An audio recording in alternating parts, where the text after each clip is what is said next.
Друзья, всем привет! Лето, мы на даче, продолжаем тему бассейна. И сегодня я вам хочу рассказать о том, как же поддерживать воду в бассейне постоянно в кристально чистом состоянии. И расскажу я вам об этом очень подробно. Будет интересно. Погнали! Итак, поздравляю всех, кто купил себе бассейн. Это не только классное настроение, веселье и разного рода забавы, но и огромный геморрой. Ведь за бассейном нужен очень серьезный уход. И сегодня я вам подробно об этом расскажу. Итак, первое, с чего стоит начать, это то, с чем купили вы бассейн. Комплектация – это одна из основ чистой воды. Сам бассейн – это хорошо, чаша, но какой вы используете фильтр? Фильтр для бассейна должен быть обязательно песочным. Если вы используете обычный картриджный фильтр, который чаще всего идет в комплекте с бассейнами, то можете сразу убрать его обратно в коробку, пойти на рынок и купить себе вот такой вот хотя бы песочный фильтр. Песочный фильтр очень хорошо фильтрует воду. Он задерживает все очень мелкие частицы, там, вплоть до мелкой пыли, мелкой взвеси в воде, что картриджный фильтр не делает в принципе, он просто гоняет воду по кругу. Поэтому первым делом берем хороший фильтр. Следующее – это скиммер. В бассейне обязательно должен присутствовать скиммер. Скиммер – это такая штука, которая собирает всю грязь с зеркала воды, с поверхности. Любые мошки и так далее сначала садятся на воду, на поверхность, и попадают в скиммер. Они не успевают осесть на дно. Также нам потребуется набор для чистки бассейна. Очень классная тема – это комплектный набор Intex Deluxe. У него идет в комплекте 6-метровая труба, которую можно подключить к фильтр-насосу. Насадка щетка, насадка пылесос и длинная телескопическая, по-моему, 4,5 метра ручка. Она раскладывается. А это все наши водные игрушки. Кресла и лежаки. Очень много всего. Фильтр постоянно фильтрует воду. У нас он работает каждый день, 10 часов в сутки. При этом в нем, конечно же, скапливается грязь, и грязь эту как минимум раз в неделю надо из него выгонять. Для этого у фильтра есть функция – обратная промывка. Включаем обратную промывку, фильтр начинает из бассейна забирать воду и сплевывать ее через отдельный шланг, через отдельное отверстие.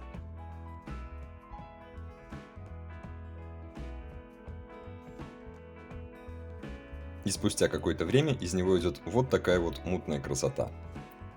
С пылью, с грязью, с мошками, с кожей, с волосами и со всеми сопутствующими материалами. Вот это вот у нас скапливается в фильтр-насосе.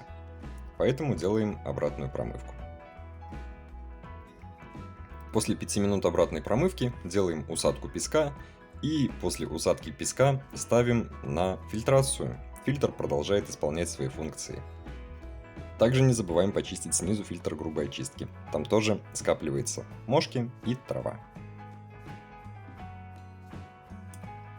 А теперь приступаем к механической чистке самого бассейна. Бассейн надо чистить периодически щеткой. Ну, хотя бы раз в неделю. Даже если вы в нем купаетесь, либо не купаетесь, это не имеет значения. На бассейне так или иначе скапливается пыль, начинают потиху скапливаться водоросли, особенно на стенках. Если долго не пользоваться бассейном и провести потом внутри по чаше, по стеночке рукой, она покажется такой, как слизкой. Это уже говорит о том, что начинаются процессы именно растений, начинают расти водоросли. Поэтому берем щетку, полностью проходим раз в недельку по кругу и проходим дно. Дальше маленький лайфхак. Так или иначе, в бассейне собирается пыль, грязь, волосы, мошки, растения, трава. Фильтр-насос работает, это хорошо, но часть мусора все равно осаждается на дно и остается на дне. Песок, трава, мошки, листики, все подряд, все, что в него упало. Не всегда далеко засасывается фильтр-насос. И это очень хорошо собирается со дна насадкой водного пылесоса. Можно, конечно, почистить ей полностью все дно, но есть маленький лайфхак. Берем доску, весло, все что угодно, раскручиваем бассейн, как чашку с чаем ложкой, и весь мусор собирается ровно в центре. Ждем, пока он остановится, и потом собираем все это из одного места.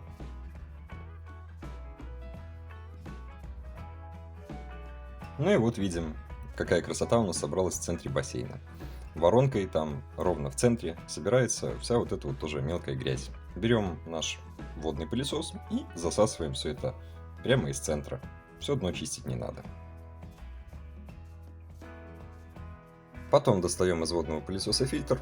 Видим, что в нем жучки, паучки и всякая ерунда, включая траву. Промываем, убираем. Больше это нам не понадобится сегодня. Ну вот, с механической чисткой все. Дальше опять же доверяем дело нашему фильтр-насосу. Он будет качать воду, циркулировать, фильтровать ее. А дальше переходим к биологическим загрязнениям. И для этого нам потребуется аж 3 разных вида химии.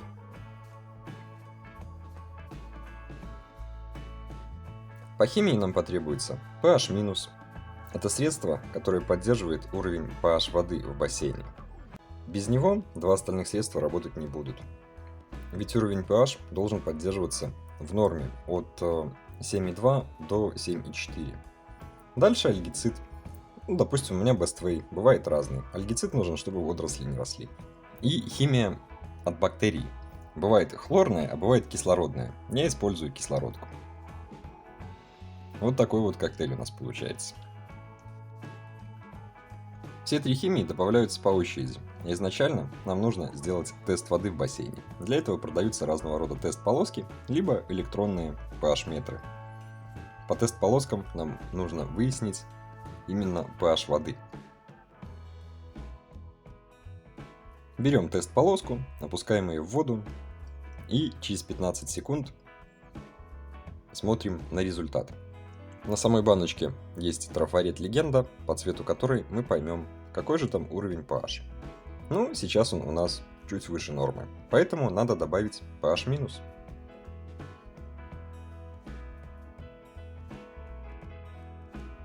pH- тоже бывает разный, жидкий, либо в порошке. Я покупаю в порошке. Берем этот порошок и в нужном количестве разбавляем в воде. Сколько нужно, написано в инструкции. На разные объемы бассейна и на разный уровень pH нужно разное количество, там все строго по инструкции. Поэтому считайте столько, сколько вам надо, столько разбавляйте и добавляем в воду все это дело вдоль бортика. Ходим и разливаем.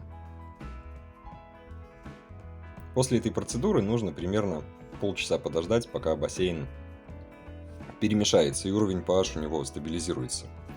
После, опять же, проверяем тест полоской, и если все окей, больше pH- сегодня мы не добавляем. Кстати, после того, как мы захимичили бассейн, купаться в нем нельзя будет как минимум 12 часов. После обязательного выравнивания pH воды, и спустя там полчасика условно, мы добавляем альгицид.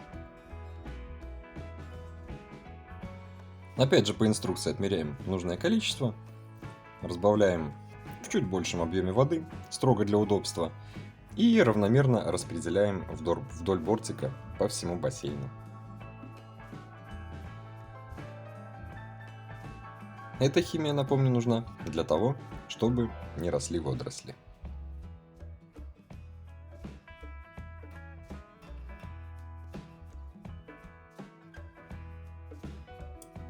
И опять же, спустя полчасика или часик добавляем химию от бактерий. Бывает она опять же разная, кислородная или хлорка. Хлорку я не люблю, хлорка пахнет. Потом такое ощущение, что ты весь обмазан этой хлоркой. А кислородная химия не пахнет вообще. И глаза от нее не щипит.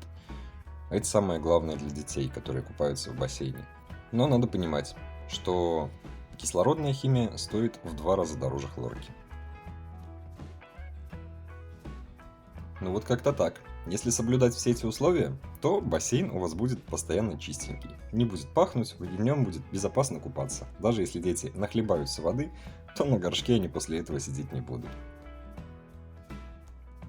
Причем хочу обратить внимание, чем больше бассейн, тем чаще это надо делать, тем больше в него надо сыпать химии. Короче, чем больше бассейн, тем больше геморроя.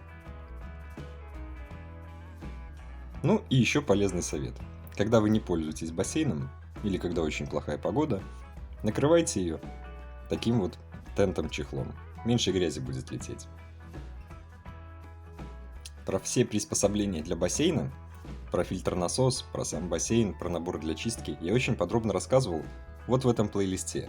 Не поленитесь, посмотрите. Там, кстати, даже есть и про обогрев. Мы постоянно греем бассейн дровами, и в нем постоянно тепленько. Очень классная печка получилась.